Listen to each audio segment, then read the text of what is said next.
of Endgame when those battles happened and the response that was sort of heard in the theaters, it's the thing that I keep thinking about when I think about going back to theaters post-pandemic, is sort of recapturing that kind of experience again.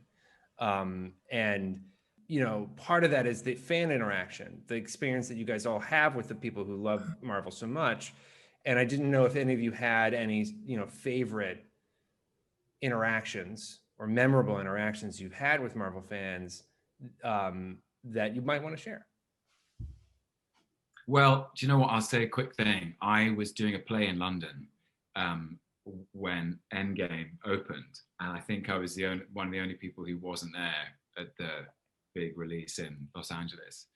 And two very old friends picked me up from the stage door one night, and they'd booked some tickets to a midnight screening. And I went dressed in like a scarf and sat in a cinema in London and watched it with the first crowd.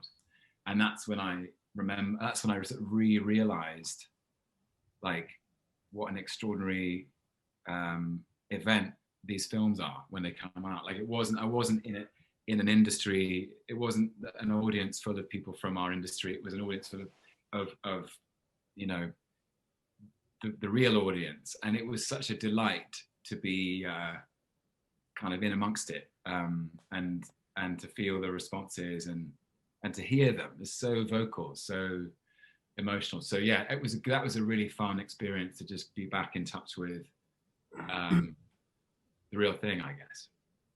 Yeah, I think Tom's right in that you don't have to look at it through the sort of prism of what being in the Marvel franchise can do for you, but rather what you can do for the Marvel franchise. No, it just began to sound like that, but that's not what I meant. What I meant was WandaVision, for instance, was just on its own one of the most creative and fun experiences of my career, and so I don't even think about it in the context of everything else. It is what it is, and you're working with the greatest technicians in the world, and like Anthony says, you're going to see all your friends again. It's been such a great time, and really, really creative and imaginative. So I love it. I want to talk a little bit about the world building in the MCU.